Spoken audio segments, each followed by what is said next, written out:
Qulna ya Adamus kun anta wa zaujukal jannah. Ini saya kotaki.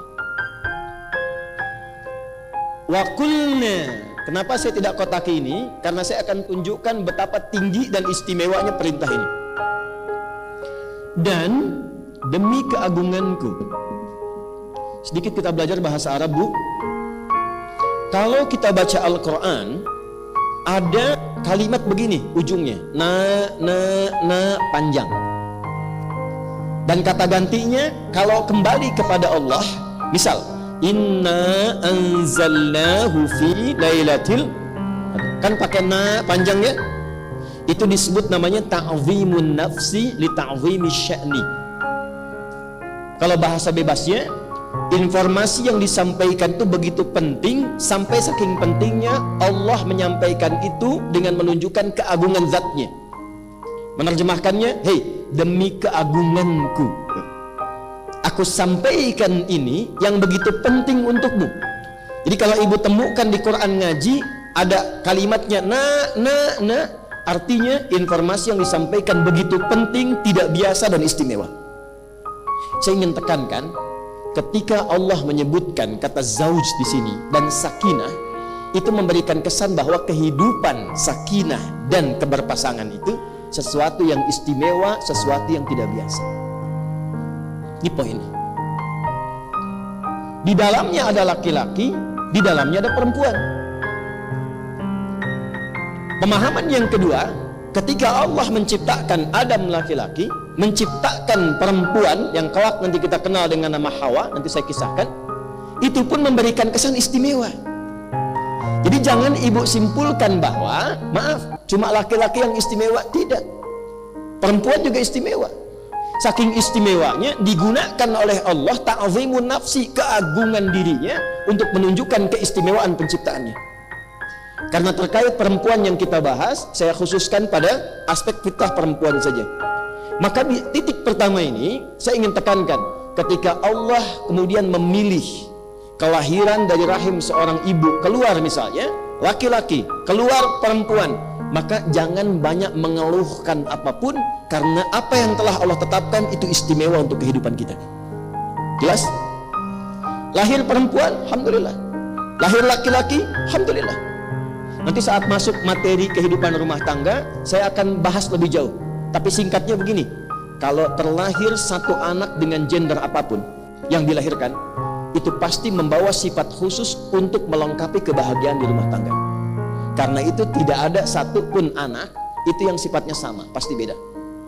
Ibu boleh cek deh, ada 5 anak, itu kelima-limanya pasti beda karakternya.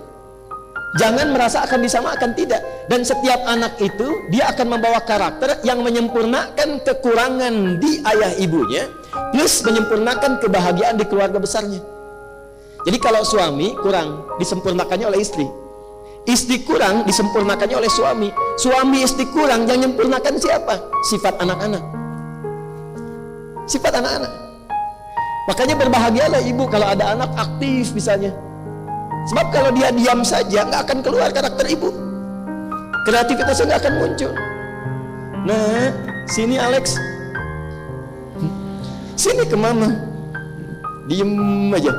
Ya, pasti anak 1, anak 2, anak 3 itu punya karakter khusus yang menyempurnakan keadaan orang tuanya. Yang dahsyat, kadang dia menjadi landasan kebahagiaan untuk mewujudkan harapan kedua orang tuanya.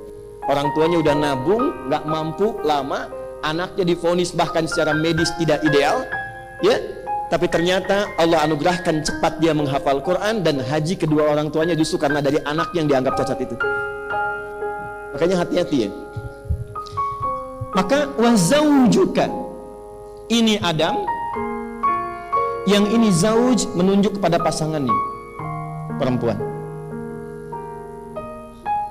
Namanya belum kita sebutkan. Sudah?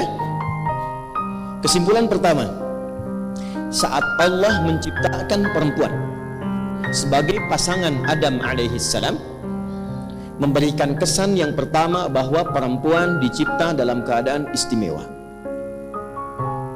Jelas? Jadi berbahagialah ibu, bersyukurlah ibu diciptakan oleh Allah sebagai seorang perempuan, karena ada keistimewaan yang Allah titipkan hanya pada ibu, bukan pada yang lain. Itu yang kemudian penting untuk diketahui setelahnya. Itu dulu satu. Plus kalau berharap-harap kemudian menikah, dengan suami berusaha ikhtiar pengen punya anak laki-laki, ternyata lahir perempuan. Dan nikmat anak ini unik. Pengen cepat, lambat. Pengen lambat, cepat. Padahal marahan kan, tapi hamil lagi gitu kan. Tuh. Kemudian pengen laki-laki, perempuan. Pengen perempuan, lahir laki-laki. Jadi ketika yang diharapkan laki-laki, lahir perempuan, jangan langsung disimpulkan, ah ya Allah, saya kan berharapnya ini, punya rencana ini. Ketika rencana ibu ternyata berbeda dengan rencana Allah, ikutkan rencana ibu pada rencana Allah. Itulah yang dialami Hannah saat mengandung, berharap lahir laki-laki, ternyata yang lahir perempuan, Maryam. Itu ada di Quran surah ketiga Ali Imran di ayat ke-36. Falamma wada'atha qalat rabbi inni wada'tuha untha.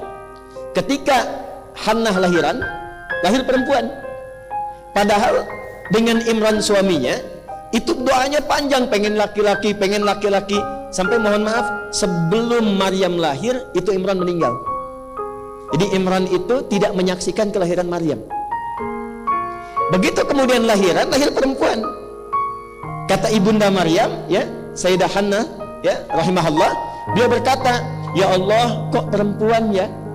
Maksudnya saya menyiapkan garis laki-laki supaya mewarisi sifat-sifat ayahnya, meneruskan kemudian misinya, lahirnya perempuan. Apa jawaban Allah? Ibu tolong garis bawah ya. Wallahu a'lamu bima wada'at wa laysa dzakaru kal untha. Aku lebih tahu keistimewaan dan hikmah kelahiran bayi ini, dan tidak sama keistimewaan laki-laki dengan perempuan. Perempuan pun ada keistimewaan yang tidak dimiliki laki-laki. Itu poinnya. Ayat ini adalah pembuktian bahwa Islam melalui Al-Quran mengangkat derajat perempuan.